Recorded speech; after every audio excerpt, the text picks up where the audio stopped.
Hey, hello, how do you do? Shady Doorags here, and welcome to Season Rundown. Haven't done one of these in a long time, mainly because I usually do them for My Little Pony, but this time we're doing a Bojack Horseman one, so I imagine we have a lot of newcomers to this series. Basically what this series is about is I go down the episodes one by one in a season, and I just give my general thoughts on all of them.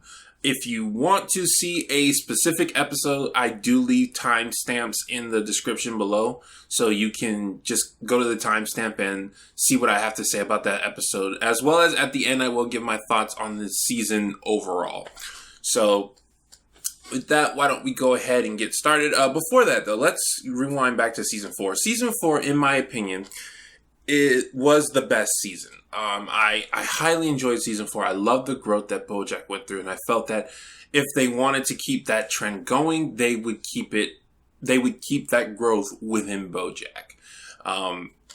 In regards to the other characters, I love what we learned about Princess Carolyn. I felt her character went in the direction it should have. Mr. Peanutbutter and Diane, I didn't so much like where they were going, but I'm not going to say where they went was objectively bad. I just didn't like where it headed. And as far as Todd seems to do the same thing every season. So I can't really say I liked where he went in Season 4, but I certainly didn't hate it. I was fine with it. That's the best I could say. But Season 4 was my absolute favorite, mainly because of the growth Bojack went through and a lot of things we learned about Princess Carolyn. So, going into Season 5... Episode 1, The Light Bulb Scene. So we're starting Season 5, with Bojack going on to the Filbert show. He has a co-star, I don't remember her name, but he has a co-star. She's going to be the female cop in his show.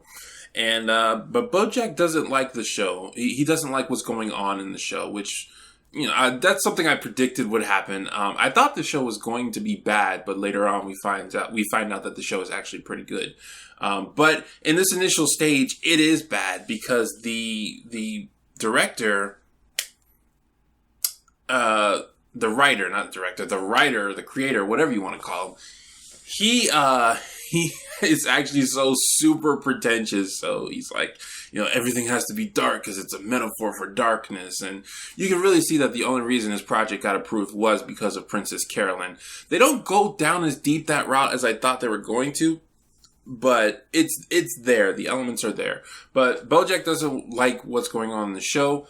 Todd, he tries to get Todd into it. Actually, let me start over with Todd. Todd and his girlfriend. His girlfriend is actually very concerned about his life choices, which she really shouldn't be, because as they mentioned in this episode, Todd has been a multi-millionaire app designer. He's been the vice president of another company. Todd has had it really good. He's living the life that he wants to live right now. And she said she's concerned that he has no life direction. Todd just does what he does. And there was a part that I liked where he said he was going to do something. It was something crazy. And she asked him if he did it. And he said, no, I just looked at stuff on the internet. And it turned out what he was doing on the internet was looking for a job. I don't know. I like the irony of that. And we also have Princess Carolyn trying to adopt a child, which pretty much everyone saw that was going in that direction. So this episode, not too much significant happens in regards to the season, in my opinion. Usually the first episodes are not really big jaw droppers. The only exception being Season 2. I really liked the first episode of Season 2. The conclusion that winds up happening is that Bojack goes to Princess Carolyn, which he goes to for problems, and he tells her he doesn't want to do the show. It's not mainly because of the things he has to do, but because he doesn't like Filbert. Filbert is a drunk jerk, and he doesn't want to be that. And Princess Carolyn, I love how she puts this. It's why Princess Carolyn is one of my favorite characters. Just how she's able to handle different people and get them to see different perspectives. She tells Bojack, okay, so you don't have to be the drunk jerk. How about you be the good guy who comes up to work on time, does his shoots, and does what he's supposed to do. Then you pretend to play the drunk jerk, and then afterwards you're done. Because she could see he wasn't concerned about playing Filbert, it was him he was worried about. And, you know, she has that thing where she's like, can you do this for me? And really, if anybody can say that to Bojack, it's Princess Carolyn. Can you do this for me? It doesn't matter what it is. She, like, has every right to say, well, I shouldn't say it doesn't matter what it is, but she has every right to say that to Bojack with how much stuff she's just put up with him. And the light bulb scene, you know, that's supposed to be the whole, you know, that's the title of the episode. That's supposed to be the whole significance. Filbert was supposed to be naked and vulnerable in that scene, and that's what happened to Bojack. He just made himself naked and vulnerable. And then afterwards, he just became like the old season 1 Bojack, and I was like, I forgot that Bojack has done ridiculous stuff like this and then just bounced back into Bojack mode before. And the guy at the end, he says, you know, Filbert is not about you, Bojack. It's about what it is. And I see certain things with that. I see like that could be the writers saying, hey, that's Filbert is a metaphor for Bojack. It could also be the writers saying shows in general are not necessarily about you. They're about the show, but you tend to see yourself in them just because of that's how shows work. But yeah, not too much to say. I did find it interesting that that they decided to make the house the same as Bojack's. They had a good in-universe reason for that. But overall, a decent episode. Again, nothing too high, nothing too low. It's just the start of the season, and in general, those are okay episodes. Episode 2, The Dog Days Are Over. This episode is about Diane going to, Vietnam? Yeah, she's going to Vietnam. And we don't really know why until the end of the episode. It's kind of hinted at that she's doing it because of the divorce. That's what it's alluded to, but it's actually because of something else. And the episode starts, I think, with Mr. Peanutbutter picking her up from the airport and dropping her back off. And then it tells the story out of order. It's like her in Vietnam giving reasons as to why, and then it flashes back to her before she's going to Vietnam. I do not like Diane's hairstyle. I really do not. They called attention to that, though. They were like, yeah, did you do something with your neck? Because her neck is super long and her hair hid that. A lot of people did not realize that unless you put her next to Katrina, because Katrina's neck is the same length, but her hair is short. So a lot of people, it's like, when you take away her hair, you really see her neck. Actually, it didn't feel that long this season, but I don't know if they just shortened it or what, but they were really making fun of themselves with that. She's listing off all the reasons to go to Vietnam, which really are just her ways of talking to herself. And I'm going to go in this way more later, but this is something Diane needs to do more, is talk to herself. Because she writes, and as she's writing, she uses that writing to answer her own personal questions. But it's a substitute for what she really needs to do, and that is sit back and think to herself about certain questions. This season does not do a lot for my portrayal of Diane. Again, I will get into more of that later as we get further down the line, but I still don't like Diane. I really don't. And in this episode, it kind of portrays, there's a moment where Diane, this American mistakes Diane for a local, and she pretends to be a local. She pretends not to know English, and she goes with them. And it's like, you know, I was thinking, that's a funny little joke. But then I thought to myself, I was like, wait a second. If somebody else did that, Diane would be on their case. And that's when it came back to me, the hypocrisy of this character. But yeah, eventually that actually does come crashing down. Literally, something comes crashing down and Diane speaks English. But the most important part of this episode is what happens at the end. When it's revealed why Diane actually went to Vietnam. She went to a party at Mr. Peanutbutter's and she saw this new character, Pickles. She's actually going to be a character throughout the season. Knowing this show, she'll appear in a couple episodes next season and then she'll be gone. But Pickles, who I thought for sure was played by Tara Strong, but no, she's not. It's another actress. Pickles is a female that I should go into details of who Pickles is because she's actually an important character. Pickles is a bulldog, and she has a very similar mindset to Mr. Peanutbutter. She gets distracted very easily, and she's extremely happy most of the time. But they show her early in the episode, and they show how much she and Mr. Peanutbutter have in common. And then later, Diane sees her with Mr. Peanutbutter, and Mr. Peanutbutter is treating her like his romantic interest. Like he kisses her and he holds her, and he as she describes, he does the things to Pickles what he used to do to her. And she didn't think her heart could be broken more, but it was. I appreciated this scene, but as somebody who's not very emotional, especially when it comes to relationship stuff, it wasn't one I could empathize with a lot. I'm pretty sure there's a lot of people out there who could empathize with this moment, but I just wasn't one of them. But I could still appreciate it. The crying on Diane was weird to me. Like, it was in season 4 when she cried. Like, I felt like that was real crying. I love a good try not to cry scene followed by a crying scene. The way she was sobbing, it really looked uncanny. It really did. Overall, an okay episode. Nothing too big, nothing too bad. Most Bojack Horseman episodes are not bad. I can only think of like 3 that are objectively bad. So either I really like the episode or they're just gonna fall into the okay category.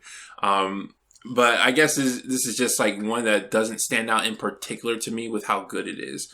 But if you're a fan of Diane, this is definitely one you're gonna want to like look into more, because they say a lot about her that I probably missed my first time through. Episode 3, The Plan Obsolescence. This episode frustrates me to say, because the word obsolescence, I keep trying to find the meaning in there. This episode has Todd. He meets Yolanda's family, and it turns out that Yolanda's family is very sex active, and Yolanda wants Todd to pretend that they are not asexual. And it also has Pickles and Mr. Peanutbutter. They want to go on a date, but Pickles talk to Bojack's co-partner, who, by the way, he is seeing. Bojack is seeing his co-partner, his co-star. Her name is Diane, I think. Diane, something like that. Gina.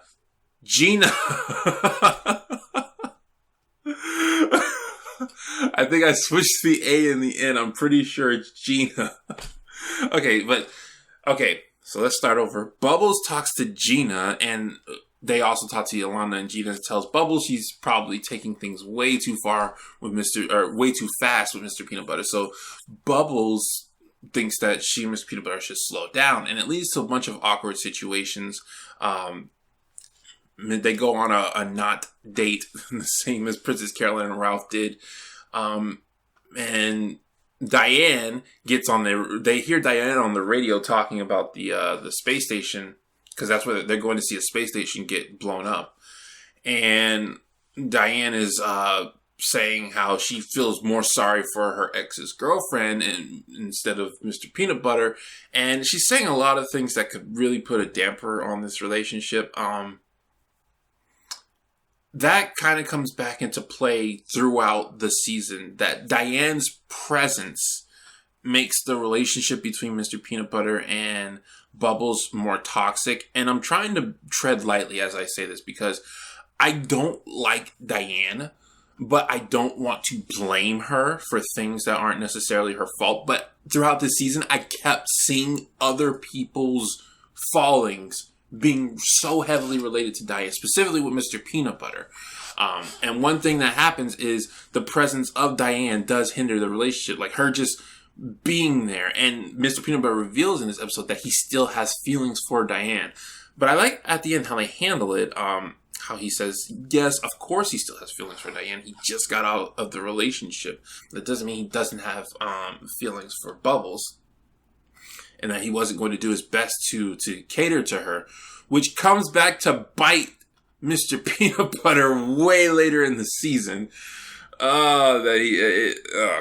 Anyway, back to the Yolanda story, which I never fully explained. That one was like pure comedy. I mean, it was making a statement, about how you might do something that your family won't like, but they'll still accept you because they're your family. But this was I posted this on Twitter. This episode made me laugh so hard, and that freaking rooster moment, I did not expect that.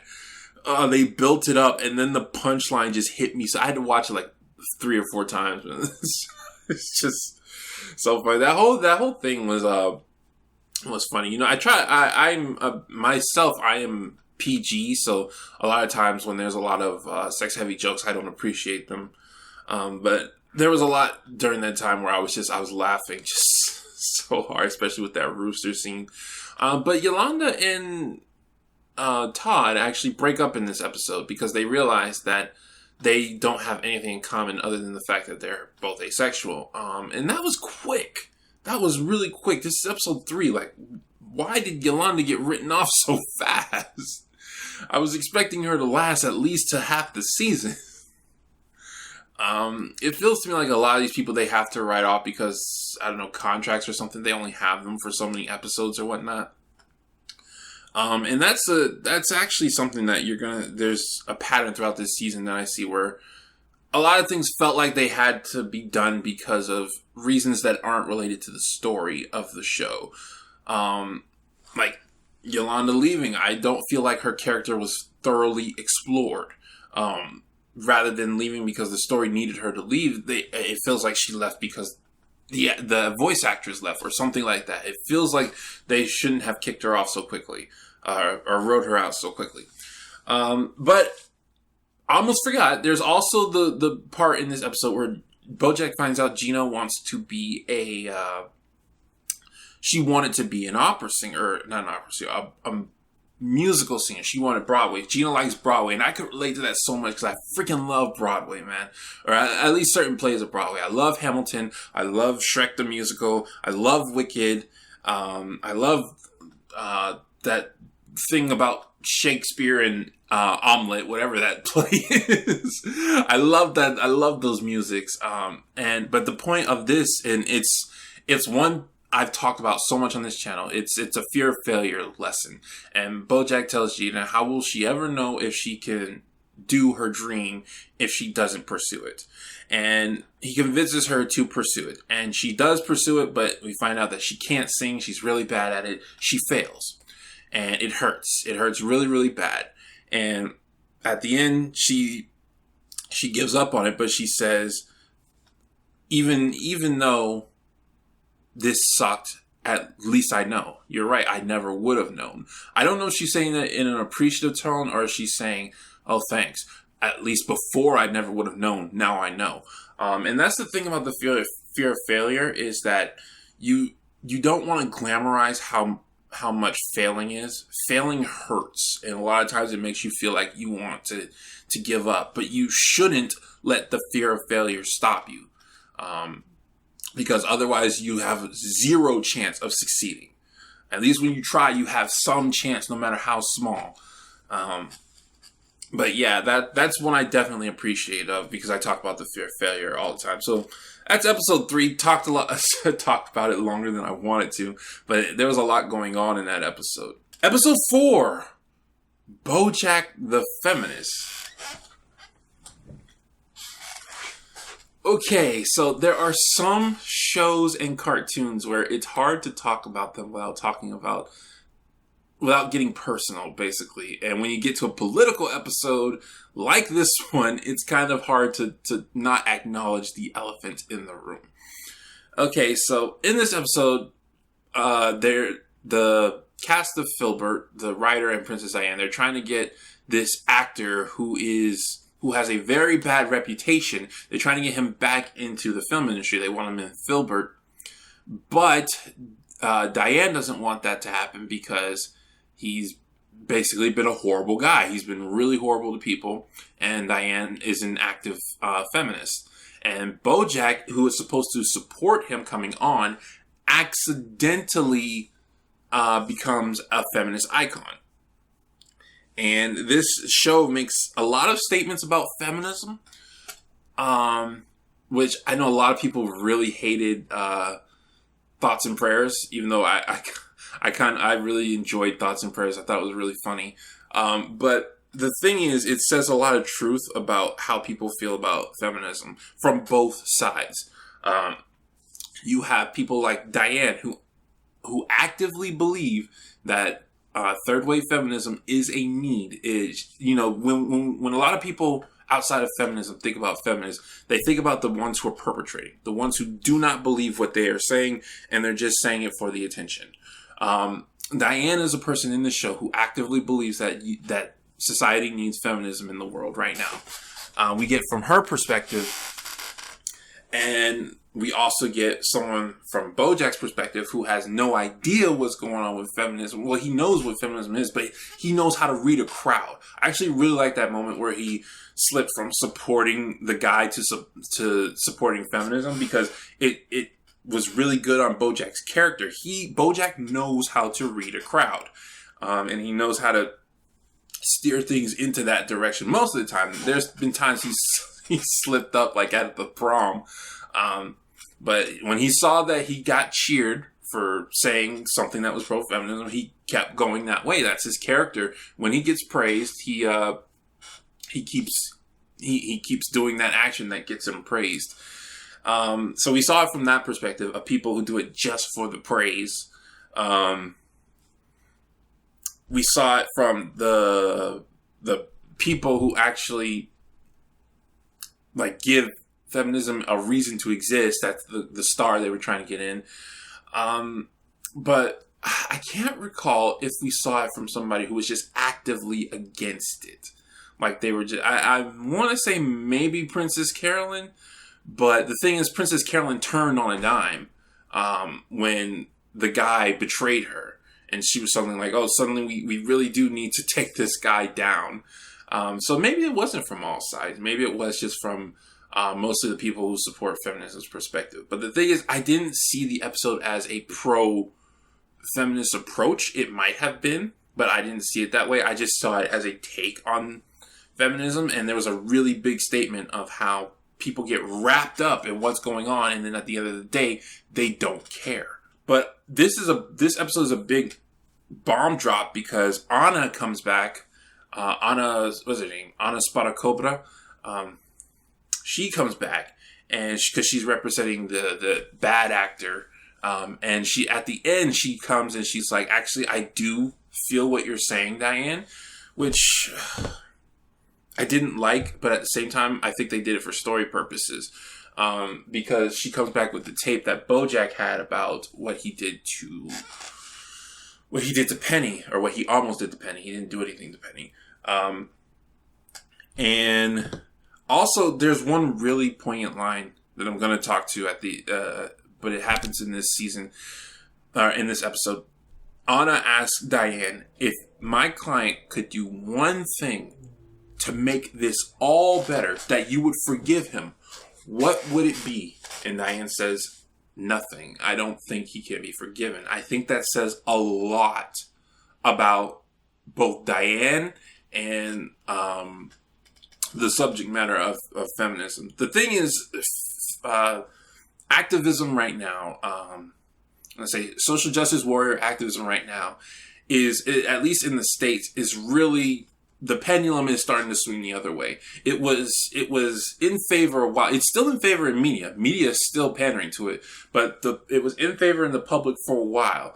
But things started happening where people started seeing the negative aspects of it. So with this episode, I imagine a lot of people are not going to like this episode, specifically because of the subject matter. When I hear the word and I think of what this topic has done to things like comic books, to certain video games, to the Star Wars franchise, to a lot of things that I was somewhat a part of, what it tried to do to, I think I already said this. I was going to say video games again. What it tried to do to video games, but, Gamergate happened. I think of people, I think of certain people who have been proven, like the horrible, really negative aspects of modern day feminism, and how they've been proven to be objectively wrong. It's like those are the thoughts that come to my mind when I hear that word. I try to keep an open mind with things, but it's like it's been displayed so many times that right now the pendulum is really shifting away from SJW feminist activism. So I imagine I'm treading real lightly as I talk about this subject. It's why I did the feminist video on Just a Robot's channel rather than my own. But yeah, I imagine that people are not going to like this episode a lot. I mean, the title is called Bojack the Feminist. Episode 5, the Amelia Earhart story. This is a Princess Carolyn episode, purely focused on Princess Carolyn. She goes to her home state where she's meeting a potential, somebody who potentially wants to give her their baby. And as she's there, she remembers things about her childhood. And while she's there, she's trying to make time with his mother and convince her that she's the best person. But her job keeps calling her, and she's trying to find a balance between them. Now, I saw where this was leading. I was like, this place was very Southern. And I'm like, one thing is Southern hospitality is like a real thing. It is a real thing. And so when you have to be authentic when it comes to that kind of stuff. They have a good time recognizing a sale. And Princess Carolyn was treating it like a sale. And, she said, I'll answer my phone day or night. And then she tries to put the phone on hold. And I'm like, no, if you say you answer your phone day and night, you need to stick by that. Even if you have to push other things that you want aside. And they addressed that. They addressed all of that Princess Carolyn was just viewing it like another sale. And handling with people, especially children, treating it like a sale is not the ideal thing to do. But this episode goes into Princess Carolyn's backstory of how she was raised, which they said they said before she was raised by a drunken maid, so she had to do most of the work in the house. But they go into further detail here. Princess Carolyn, she convinced the son of the family to go for the main quarterback position, and he got it. She then got with him. She got pregnant, and they were going to get married. She was kind of sad because her life was no longer in her direction, but it was everybody was like, okay, this is the best thing for the situation. But being Princess Carolyn, she has a weak uterus, and the pregnancy became non-viable. And that's basically the start of Princess Carolyn's children problems. And it's also the start of how she set off to go and be her own person. So it's kind of bleak, but it's like this horrible situation. There was a silver lining, but it's like, it's something you don't want to say. You don't want to say there was a silver lining to this story. The silver lining was Princess Carolyn could live her own life, but she had to... what she lost was like, was it really worth it? I mean, if you look back objectively, that family did go broke because they were part of the tape recording industry or whatever. But yeah, I always enjoy an episode about Princess Carolyn because she's still my favorite character. I think she's the most well-rounded character when it comes to saying what is a good person. So yeah, I mean, there's plenty of metaphors in this episode about, flying into the sun and whatnot, but it's not something to get really too deep into right now, maybe for an analysis video. Episode 6, Free Churro. Okay, this episode. So, the episode starts with Bojack and his dad in the car. And that's the first scene before the title thing comes on. It's Bojack as a kid with his dad, and his dad telling him he needs to be thankful for his mom. Then it goes to the eulogy of Bojack's mother, Beatrice. And Bojack is standing there talking, and after about 5 minutes, I'm like, is this really going to be the entire episode? The entire episode is a talking head moment of Bojack just talking about his mom. And 5 minutes in, I was like, okay, so people are going to have two opinions on this. They're going to have one of two opinions on this. They're either going to say, A, this was very pretentious to do something like this, or B, they're going to say this was very artsy and very clever. Now, at the start of the episode, I was in the first category because a talking head scene for an entire episode, just listen, like, that's not what you do. That's not something you're supposed to do. That's not entertaining. For a show, you do not do something like that. However, at the end, like, I felt like this was an episode the show really needed. It's something I say on my channel all the time. A lot of times I release videos that I know aren't going to get a whole lot of views, but I feel like they're videos my channel needs. And I feel like this video was one of those for the show. Just listening to everything Bojack said in that episode, it was so, I don't want to say beautiful. I kind of want to say poignant. It was so thought-provoking. That's what it was. Everything he said in that episode was thought-provoking. And while it might not be as entertaining as it possibly could, I can imagine this being like on a lot of people's least favorite episodes. I can also imagine it being on a lot of people's best or most favorite episodes. Because Bojack had a lot to say that he didn't get to say. And that's the point of a funeral, of a eulogy. The point of a funeral or a eulogy is to give the people who are still alive a chance to say things they never got to say, or a chance to, usually it's a chance to say goodbye, but it's a chance to say things they never got to say. And I was wondering why they titled it Free Churro, because the reason he talks about a free churro, he said he went to a stand and a girl gave him a free churro when she found out his mom had died. And at first, it was like, hey, I got a free churro out of my mom dying. You know, it's kind of happy.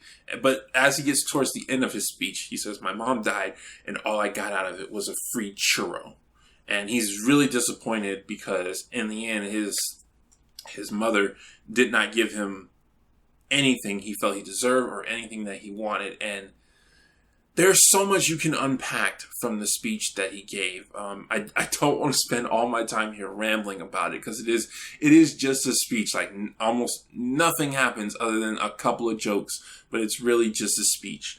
But one thing, I loved the conclusion of the ICU. How he was saying, you know, people. Maybe it means nothing, just like in this episode of Horsing Around, where I was telling people this thing meant something, but no, it was just a mistake. Somebody left their cup on the counter. And in the end, he was like, oh my goodness, we were in the ICU.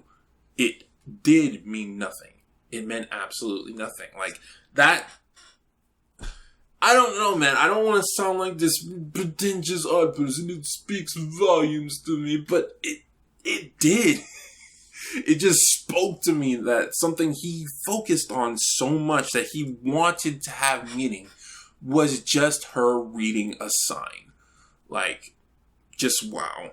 But yeah, this is my favorite episode of the season, which I'm so shocked to say because, again, entertainment-wise, this is not something you do, but it did it, and I freaking loved it for doing it. So, even if I hadn't liked it, I would have still given the show respect because this is something different. This is what you're supposed to do. Take yourself out of a comfort zone. Try something different. They only do it for one episode, so if it had failed, oh well.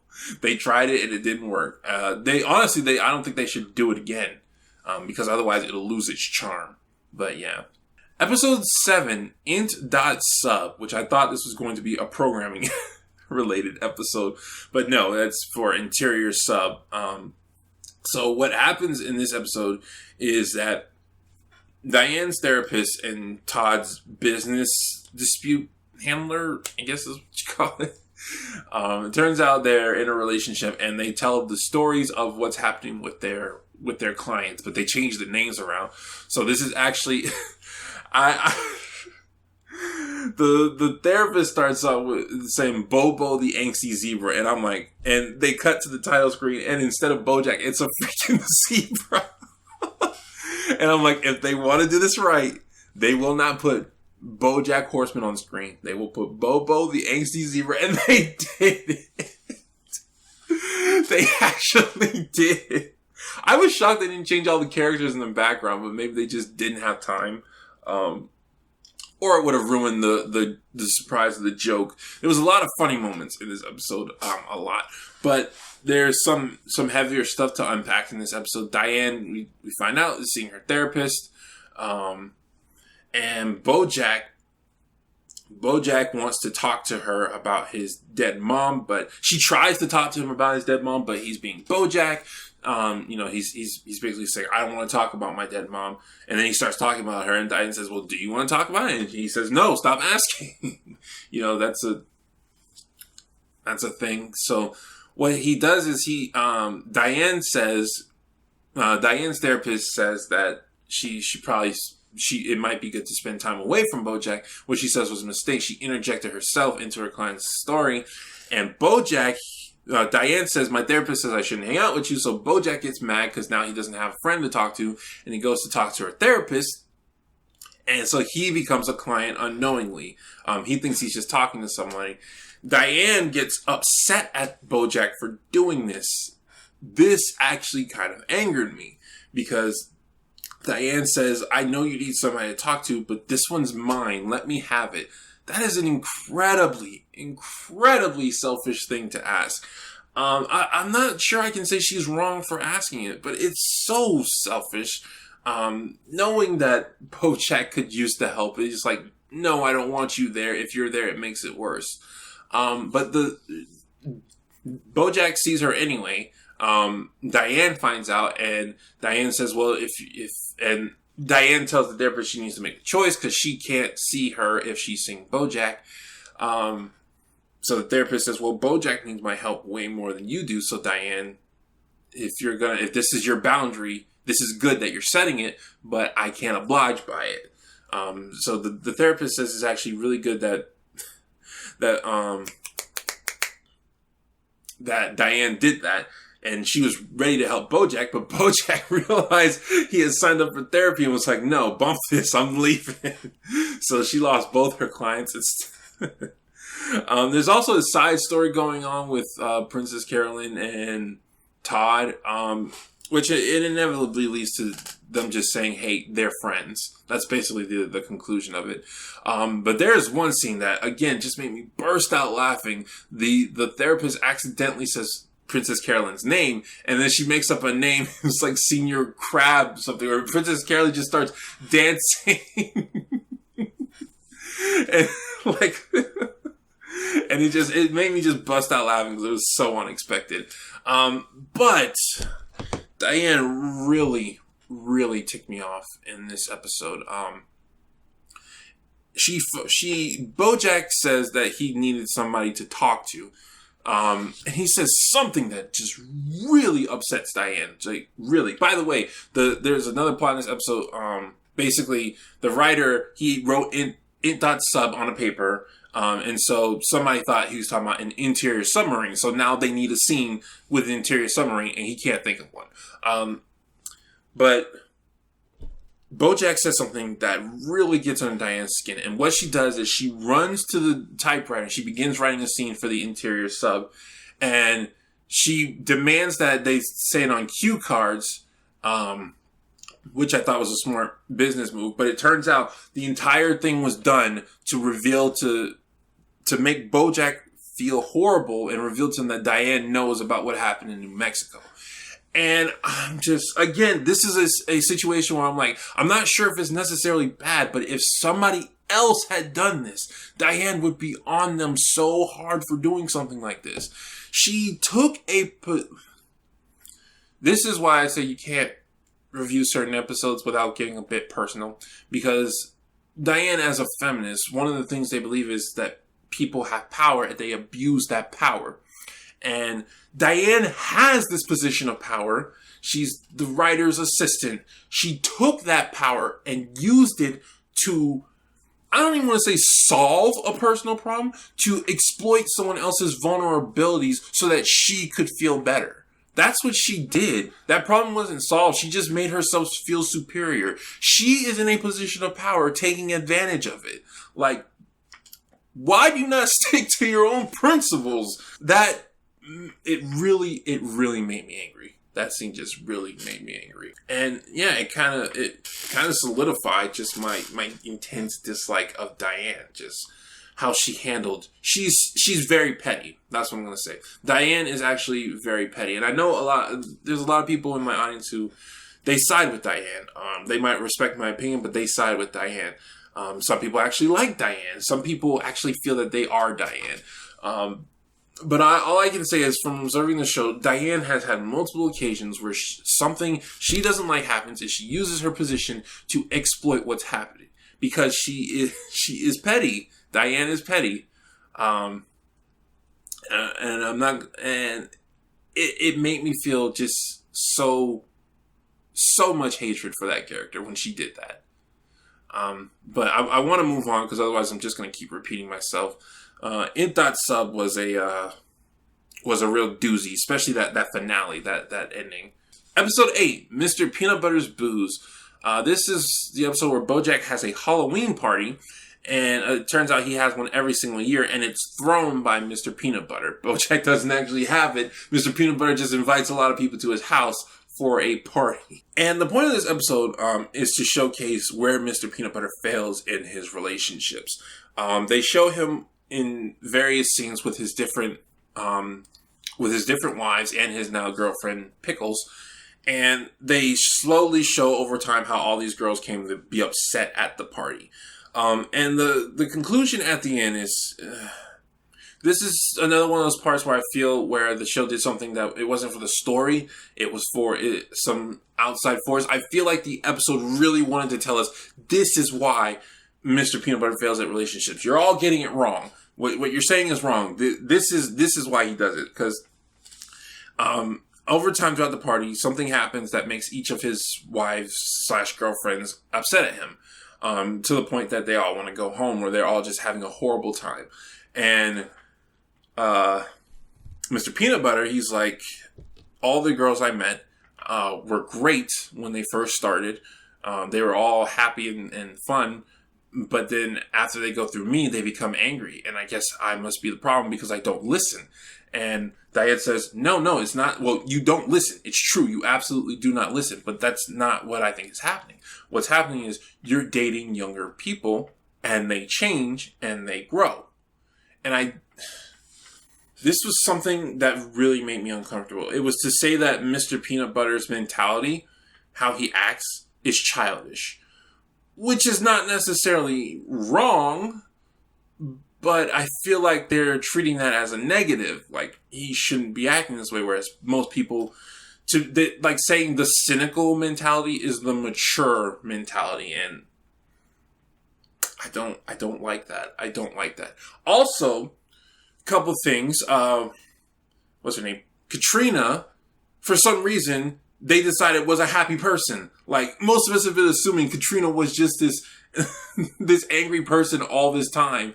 But they decided this episode, no, she was actually happy. Just this one party made her angry. And there, in the part with Jessica, Mr. Peanutbutter, I can't remember anything he did wrong in that party. Because Katrina asked him to keep her away from mummies as soon as he saw one, which it did happen instantly. It came out of nowhere. As soon as he saw a mummy, he tried to go rescue. He tried to keep it away from Jessica, but his costume stopped him. Like, that wasn't his fault. So it kind of goes against the message that it's something happening there with Mr. Peanutbutter and whoever he's with, because that was just a complete accident. With Diane, it was that Diane herself didn't like parties, and she was just fronting the whole time. But Mr. Peanutbutter did have a part to play, because he tends to leave people alone. He tends to think they can handle himself. And the thing is, what really gets me is he tried to teach Bubbles differently. At the end, when he saw she was upset, he said, "Okay, if you're upset, we can leave." You know, this is why I get passionate about when it comes to the subject of Mr. Peanutbutter, because he's not good at this stuff, but he definitely tries. He definitely tries to make things better. So with Bubbles, he's like, all his other ex-wives wanted to leave, and he's like, okay, you're upset. Why don't we go? And Bubbles says, no, I want to stay. So it's like, at this point, what is he supposed to do? He's not sure. Again, I'm not going to say he's perfectly 100% in the right. Miss Peanutbutter does a lot of things wrong in his relationships, but I see that effort. I see him trying his best to improve. It rubbed me the wrong way when they said that his mentality is that of a child, and that he could either date older people, which I don't know why Mr. Peanutbutter just doesn't want to date older people. I mean, I guess they're trying to make a joke, because there is the stereotype that men want younger women. So I guess they were trying to make that joke, and they were saying, or you could change. And he was like, he doesn't want to grow up. Like, the best thing I could say is that I don't 100% agree that Mr. Peanutbutter's mentality is that of a child, but at the same time, it kind of is. You know, that happy mentality that everything is wrong, that everything is good. You know, he just found out a couple episodes ago that his parents were dead because he thought they got sent to a farm. Well, yeah, this episode just it rubbed me the wrong way. And it's another episode that demonstrates that Diane's presence makes the relationship between Mr. Peanutbutter and Pickles awkward, because just her being at the party, she didn't want to be there, but just her being at the party was making Pickles feel bad. At the end, though, she does come to comfort Pickles, which was something I like, you know. And everything she said, I could actually see being a problem for anyone. You're at a place where you don't know a lot of people, but they have all this history with the person you do know, and it's awkward. Pickles handled it better than the other ones did, but yeah. So overall, not an episode I particularly enjoyed, because the message rubs me the wrong way. I need to examine the episode more before I can say specifically how. But the message just did rub me the wrong way. Episode 9, Ancient History. Hollyhock finally comes back. I thought Hollyhock was going to be a main stable, but no, she's only here for one episode. She was at the beginning, though, when because here's something I forgot to mention. And it's actually pertinent to this episode. Bojack is on this system where he's trying to do alcohol less, because he wants to become a better person. And he called up Hollyhock at the very beginning, and we see he has his bottles marked for when he's allowed to drink alcohol to lower it down. Anyway, that actually does come back into play in this episode. Hollyhock comes to visit Bojack. She has a kind of breakdown, because that's where she was drugged. His house is where she was drugged, and she finds Bojack's back pill, and she throws him down the drain because she has like this massive attack in her brain, and she thinks he's trying to drug her. He says no, those were for his back. And throughout the episode, they are trying to get some more pills for his back because his back is hurting. There's also a side story with Todd trying to help out Emily, which comes into play later, but I don't think it's too important. At the end, we find out that Bojack's back was fine. He's just taking the pills because he's addicted to them. And so he's kind of replaced alcohol with pills. And at the moment, it's hard for me to say a lot about this episode, because this is kind of a turning point in the season. Hollyhock says, if you're prescribed pills, when you get injured again, then you can take them. And at the end, he crashes his car into somebody. And I thought it was just his brain not working correctly. And so he accidentally crashed someone. But then later we looked at it, I was like, no, Hollyhock told him, when you get hurt, then you can get more pills. So he went and he made himself get hurt. That's what he was doing. He was so desperate for pills, he made himself get hurt. It was a lot to chew on, because I certainly didn't expect it. I didn't expect pills to suddenly become Bojack's thing. I mean, it wasn't sudden. It was gradually built out throughout the season, and they gave him a reason. He hurt his back in the Amelia Earhart episode. So yeah, it's not like they pulled it out of nowhere. It's just I didn't expect it, because Bojack is such a heavy drinker, and him drinking doesn't affect his life like you would think it would. So for this to suddenly start portraying a bit more gradual way of how abuse affects someone's life, it felt it felt like it went against the consistency of the show. Because not that abuse hasn't affected other characters. Obviously, Sarah Lynn, we've seen it. But how the gradual stages of how it goes is not what's happened in other seasons. You know, we've just seen Bojack just drink a mess of alcohol, get drunk, do something bad, and then come back the next day and drink some more. You know? So I hope I'm getting that clear. One of my favorite moments, though, is just Hollyhock telling Bojack that she loves him. You know, I love seeing that reinforcement of somebody who...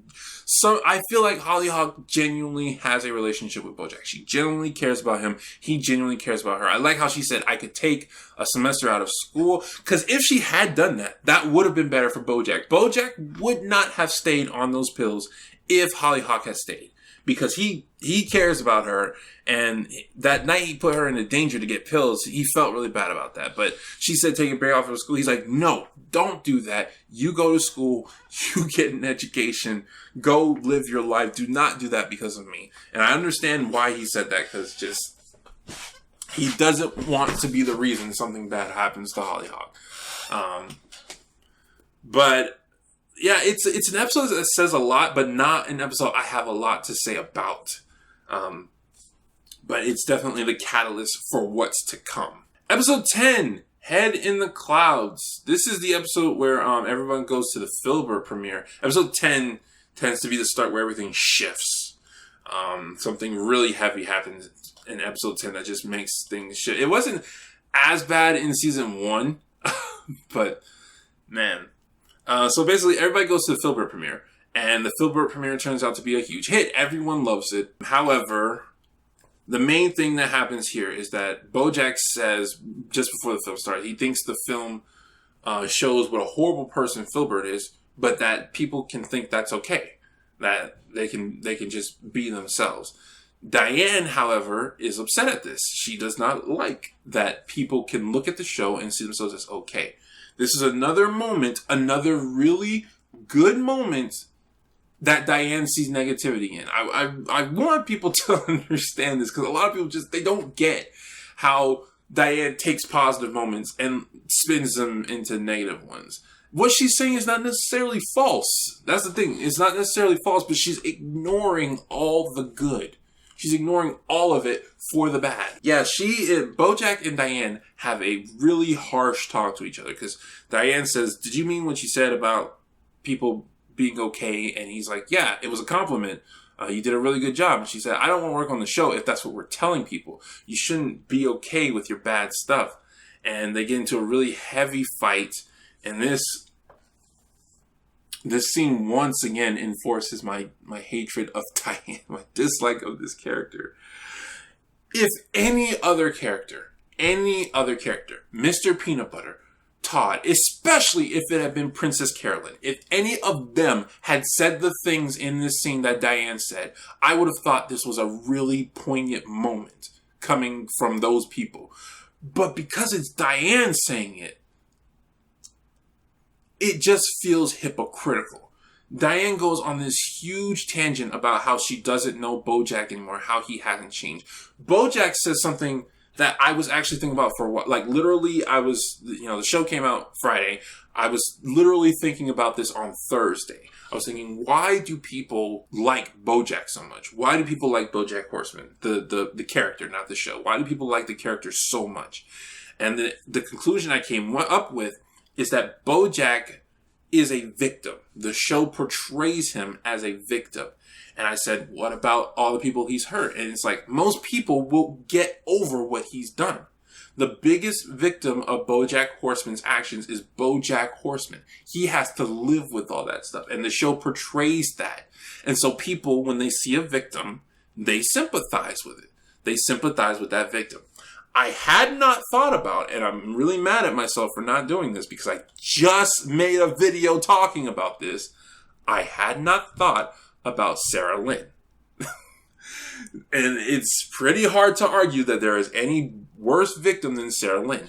Diane brings this up. Now again, what she says is true. It's all true. but she's doing it because she disagrees with Bojack. Not because she knows about his abuse, not because Bojack's doing something that's about to hurt someone, not any of that. She's bringing up the fact that he let her die. He let Sarah Lynn die. He partially caused Sarah Lynn's death, or at least the life that led to it, in order to prove her point about how life should be. And it seems very petty to me to bring up, because that's a very harsh subject. It's extremely harsh subject to say, you helped contribute to this person's death, so that makes me right about the philosophy of life. Like, that's not the time to bring that up. And it's also, you look at how Diane portrays to making people think negatively, and it's like, do you not realize the influence you have on people, the influences your articles have on people, and how you lead them down certain paths? Again, it comes across as hypocritical. It comes across as very hypocritical. Bojack, further spirals down. He actually admits to Diane what happened. And this is where the whole thing is coming from. Diane doesn't know what happened in New Mexico. She has a hint on it. She is more upset that Bojack didn't tell her than she is about the actual action, because she doesn't know what the actual action is. And then when Bojack tells her, she's like, I'm disgusted, and she walks off. But then she talks to him the next day like it's nothing. So it's not so much that she's disgusted by the act. She was just mad he didn't tell her. So yeah, Bojack says a lot of things in that talk that I was just like, thank you, thank you, thank you. I was just saying, yes, exactly, thank you. Like, he screams at Diane, why do you think you have the right to know every little bad thing I've done? And Diane says, you didn't tell me what happened in New Mexico. Bojack says, you didn't ask. It's true. It's very true, but and the thing he said most that, or I shouldn't say most, but one thing that really should be pointed out is he says, yes, Diane, objectively, you are right. You won all the points. I'm a bad person, but I'm trying to move on. That was the big thing. That's why I sided with Bojack in that argument, even though they were both right. That's the thing. They were both right. They just weren't, they thought for some reason they both couldn't be right. Bojack was saying people should be able to move on. That's what he was objectively saying. But he was using the words, it's okay to be bad, to get that across. Diane was saying you shouldn't be okay with being bad. The thing is, if you do need to move on, if you want to change, which was what Diane was suggesting, you first need to accept yourself for who you are. And then you need to say, I want to change this about myself. It sounds kind of weird, because it's like, if you're accepting something, doesn't that mean you don't want to change it? I'm having trouble wording it because this isn't scripted, but you need to establish who you are, and you need to say, I can be better, and what I did was not okay, but I can be better, and then move past it. That's the thing. Bojack was trying to say that he wants to move past the bad actions he's done, because all he does is think about it. All he does is feel guilty about the bad things he's done. He wants to move past it. Diane's saying that you shouldn't be okay with all the bad things you've done. And what they don't realize is if you mix what they're saying together, they both work with each other. Yeah, that's the major thing. A lot happens in this episode. There's this thing with these popsicle guys, which they've been showing popsicles throughout the season. I was wondering why they did that. And then it came to that conclusion. There was these popsicle guys. I love that final pun they threw with the ruler line. And there's also Gina getting more popular. That's actually a very big significance. After Diane and Bojack have their talk, two important things happen. One, Bojack gets further down the addicted route, and he and Gina become an open couple. They're already dating. And two,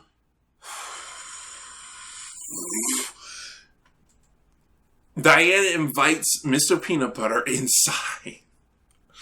Oh, okay. So,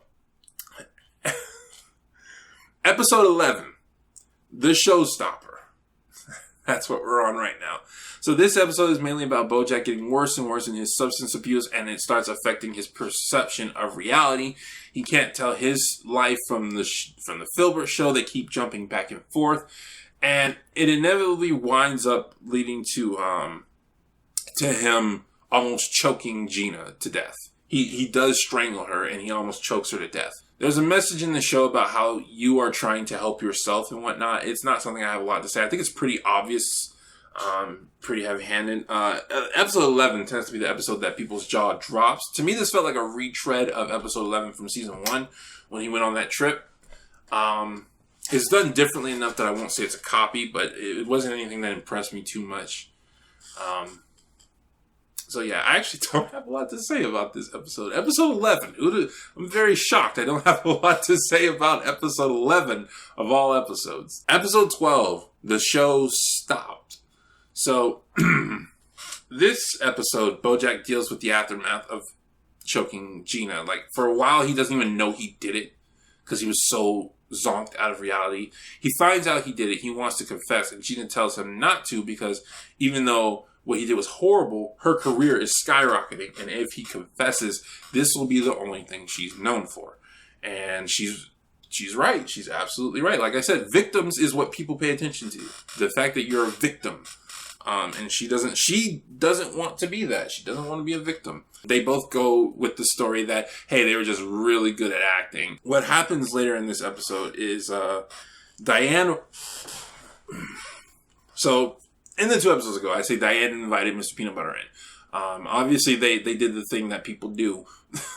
And they get back together, and they don't get back together. They get together in the same room, and Mr. Peanutbutter says, I feel horrible about this. Diane says, well, I feel like that all the time, as if she wants Mr. Peanutbutter to feel that way. And they're like, we can't... They do it again, basically. They just do it again. And it's so annoying because I felt like I feel like this is not something Mr. Peanutbutter would do. I'm not necessarily sure about Diane, but again, I've always said that Mr. Peanutbutter generally has good intentions. If he knows he's not supposed to do something, he won't. And that the show kind of agrees with me because he says he never feels like he's a bad person. He always feels like he's good. So this is the first time for him. So I felt like this was really out of character for him to just do this thing when he knows he's not supposed to, just cheat on his girlfriend. But again, this is a part that just makes me dislike Diane. And I know people who like Diane are probably tired of hearing me say that. But it makes me dislike Diane because she, at the end, I don't want to say Diane is worse, because Mr. Peanutbutter is the one who's cheating. But here's the thing. 1, Diane initiated it. Mr. Peanutbutter is still wrong. I'm not saying he's right. I'm just saying, 1, Diane initiated it. She knew what she was doing was wrong. She knew Miss Peanutbutter had a girlfriend. She invited him in. Okay? 2, after they did it the second time, Mr. Peanutbutter says to her, I will talk to Bubbles and I will tell her we had a talk and we decided to get back together. Because in Mr. Peanutbutter's mind, that's what he thinks is happening. And Diane says, no. And I facepalm myself so hard. I'm like, why did you do this if you didn't want to get back together with him? And Mr. Peanutbutter asks the same thing. If you don't want to get back together, why do you keep doing this? And this is the part right here that wholly solidified what I was feeling. Diane says, instead of answering the question, Diane says, why do you keep doing this? She points the finger at someone else. The thing is, though, Mr. Peanutbutter has an answer. Mr. Peanutbutter says, because I still love you. I never stopped. Mr. Peanutbutter wants to get back with her. So his mind is taking the natural conclusion. And I know that makes it sound like I'm saying, well, it's more Diane's fault than it is Mr. Peanutbutter. A lot of times I do feel that way, that what goes on with their relationship is more Diane's fault. I've made this clear in past videos. But it's like Diane, they just gloss over that Diane never actually answers that question. Why does she keep doing this if she doesn't want to get back with Mr. Peanutbutter? Does she just get a thrill out of cheating? Does she actually still have feelings for Mr. Peanutbutter? Which the obvious answer is yes, she does. She just doesn't want to be committed to those feelings. And it annoys me so much that that Mr. Peanutbutter was doing this awful thing. And he knows why he's doing it. He asked himself that question. Why are you doing this? He asked himself, and he knew the answer. Diane couldn't answer the question. She could not answer, why are you doing this bad thing? Again, she knows it's bad. This is something I've said over and over. Diane knows these things are bad. She knows better than this. It's why I'm upset that Mr. Peanutbutter is now doing this, and it's why I said maybe Diane is a bad influence on him, because he never does things he knows is bad, at least prior to this season. But anyway, Bojack comes to Diane for help, and she suggests he goes to rehab, which, again, it just feels weird that suddenly they're treating abuse like this. You know, abuse has always had consequences in the show, but that they're treating it like this. Like, suddenly it needs to be dealt with on this kind of level. Like, it was a slow build-up, and it's going to be a slow process getting off. It feels really weird that they came to that conclusion. Diane says something I really wholeheartedly disagree with. She says, there are no bad people. There are just people who do good things and bad things. I'm sorry? No. I disagree with that. The reason I disagree with that, here's what I define as a good person. A good person is someone with good intentions and does good actions. A bad person is someone with bad intentions and does bad actions. Focused on those intentions. Now, not everybody is going to fit into those categories. I'm not saying you're either a good person or you're a bad person. You can be somewhere in between. I'm not saying it's binary. It's definitely a spectrum. But for her to look at like just some ruthless dictator who only cared about themselves and say he's not a bad person, he just made bad choices. No, there are bad people, especially how she was saying people need to be held accountable for their actions. So finally, there's one more thing about this episode, but I think I'm actually going to move on to my feelings with this season as a whole.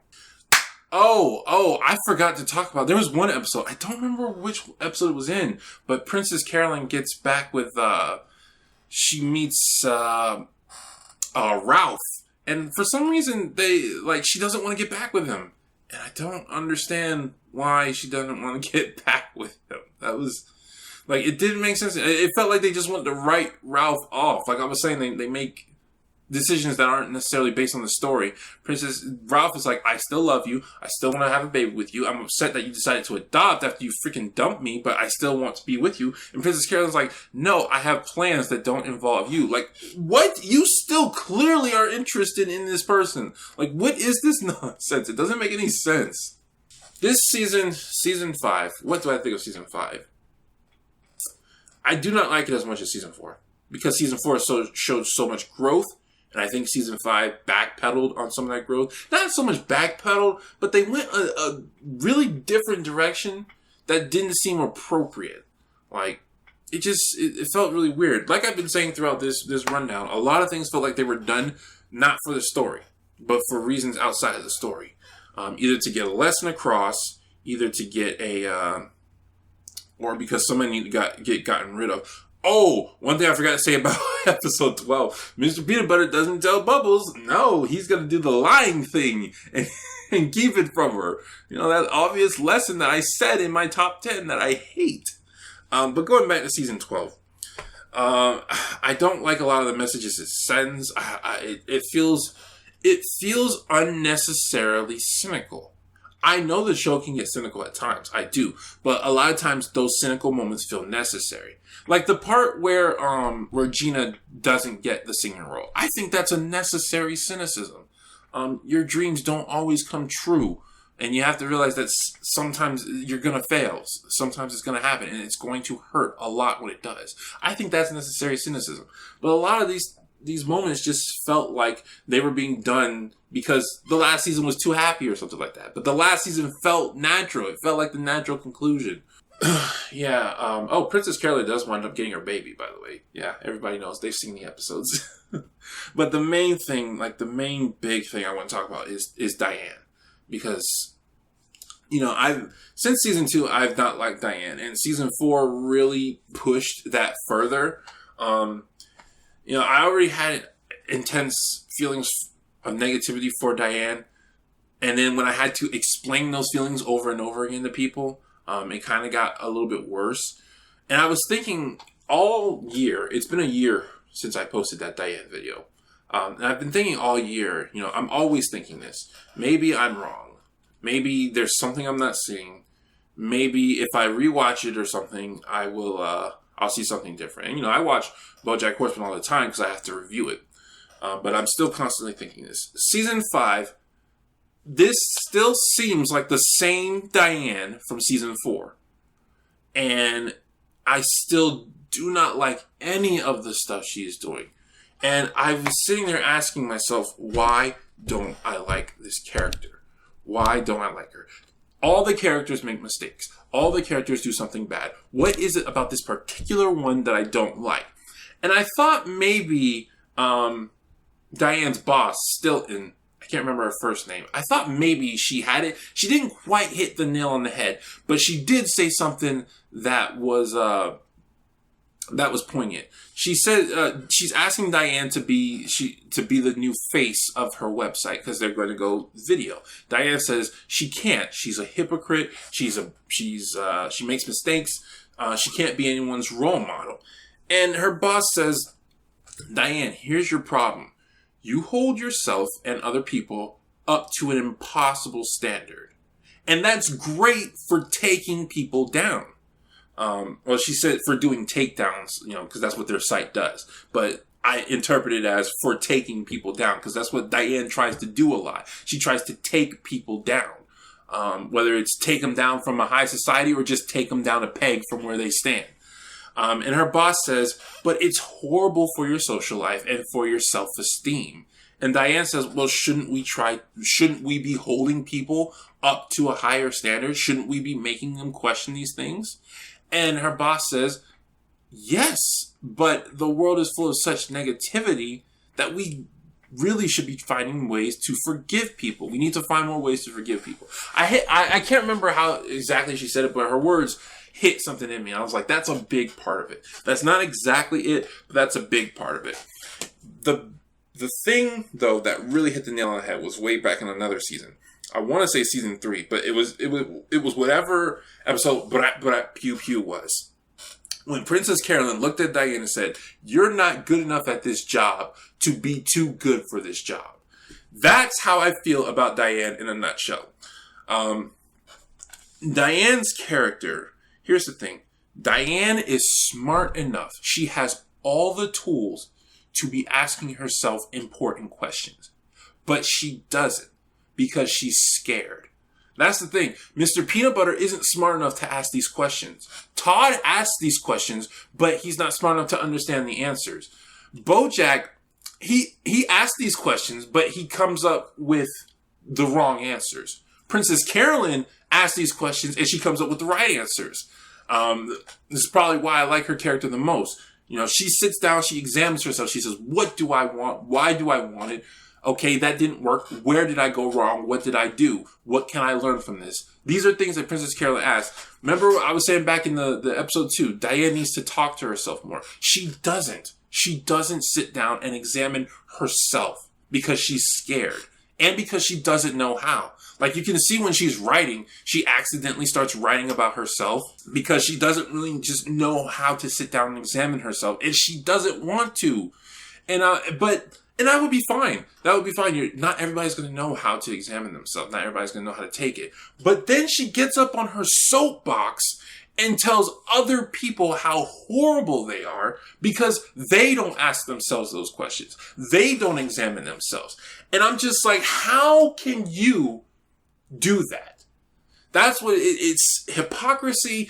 It's ungratefulness. And it's disappointment. It's heavily disappointment because I feel that Diane, Diane acts like she's better than than other people. And I feel that way too. I feel that Diane is better than what she puts herself through, than what she makes herself go through. She is smart enough to understand not to entice Mr. Peanutbutter to cheat on someone.